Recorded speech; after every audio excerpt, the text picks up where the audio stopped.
Hello friends, welcome to school practice worksheet. कैसे हैं आप सब? उम्मीद है आप सब बहुत अच्छे होंगे। आज हम लोग हिंदी में तत्सम और तद्भव शब्दों के बारे में पढ़ने वाले हैं, जो कि 4th, 5th standard, 6th standard के बच्चों को कोर्स में आता है। तो चलिए शुरू करते हैं। सबसे पहले हमारा जो टॉपिक है वो है तत्सम। तत्सम तत्सम जो दो शब्दों से बना है, तत् प्लस सम। तत् मतलब उसके और सम मतलब जैसा, उसके जैसा। शब्द का अर्थ है उसके समान, अर्थात संस्कृत के समान। तत् मतलब उसके और सम मतलब समान। किसके समान? संस्कृत के समान।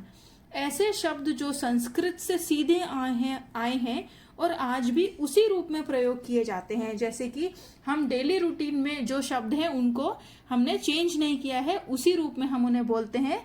वह शब्द तत्सम शब्द कहलाते हैं। जैसे कि हम बोलते हैं अग्नि हो गया, वायु, सूर्य, पुत्र, आम्र, चंद्र आदि।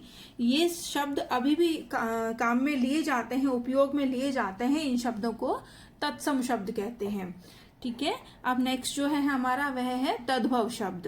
तद्भव मतलब कि जो तत् प्लस भव मतलब उससे होना। संस्कृत शब्दों से जो परिवर्तित, चेंज करके जो शब्द बने हैं उन्हें हम तद्भव शब्द कहते हैं। जैसे कि कपूर, हाथ, गांव, दूध। संस्कृत में कर्पूर होता है और हम तद्भव शब्द उसका हो जाएगा कपूर। संस्कृत में हस्त होता है और तद्भव शब्द इसका हो जाएगा हाथ। गांव, ग्राम का गांव हो गया है, दुग्ध का दूध हो गया है।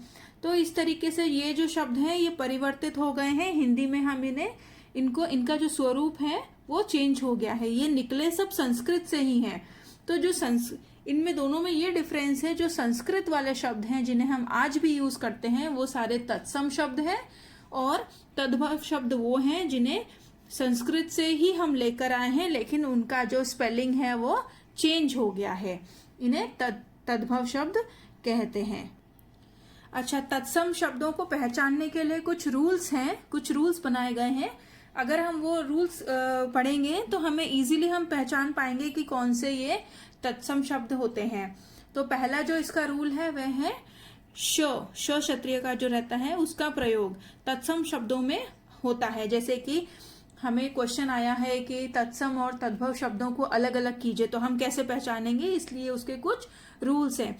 तो जो ये श जो अक्षर है ये उन वर्ड्स में आता है, जैसे कि क्षति, शिक्षक, लक्ष्य, उपेक्षा। तो ये सारे जो हो गए ये हैं तत्सम शब्द हो गए।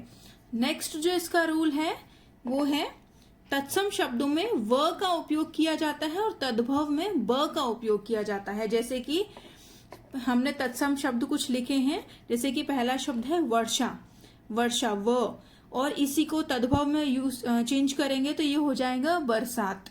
तो इसमें ब का उपयोग किया गया है। नेक्स्ट वर्ड है वानर, और इसका जो तद्भव है वह है बंदर। विद्युत, बिजली, विवाह, ब्याह। ये डिफरेंस है दोनों में। नेक्स्ट जो हमारा है वह है श और स का प्रयोग। तत्सम शब्दों में श का प्रयोग किया जाता है और उन्हीं के तद्भव शब्दों में स का प्रयोग होता है। जैसे कि हमने पहला जो हमारा शब्द है वह है शुंड। शुंड तत्सम मतलब संस्कृत शब्द है और उसी का जो तद्भव शब्द है वह है सूंड।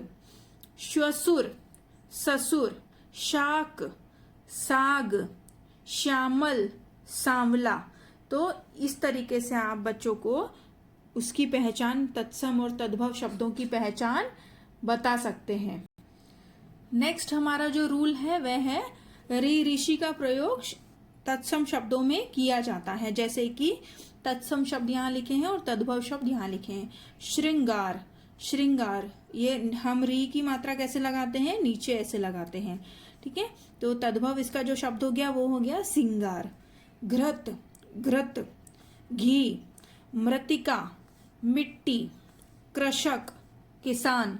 तो जहां पे भी ये री ऋषि की मात्रा लगी है वह सारे क्या होते हैं? तत्सम शब्द होते हैं।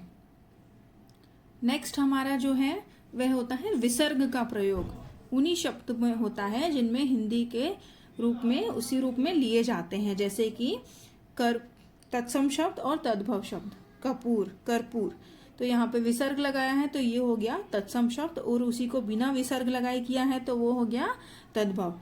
ज्येष्ठ, विसर्ग लगा है तो ये हो गया तत्सम, और ज्येष्ठ बिना विसर्ग के हो गया ये तद्भव शब्द। तो फ्रेंड्स, कैसा लगा आपको मेरा वीडियो? अगर आपको मेरा वीडियो पसंद आया है तो प्लीज इसे सब्सक्राइब कीजिए, लाइक कीजिए और शेयर कीजिए।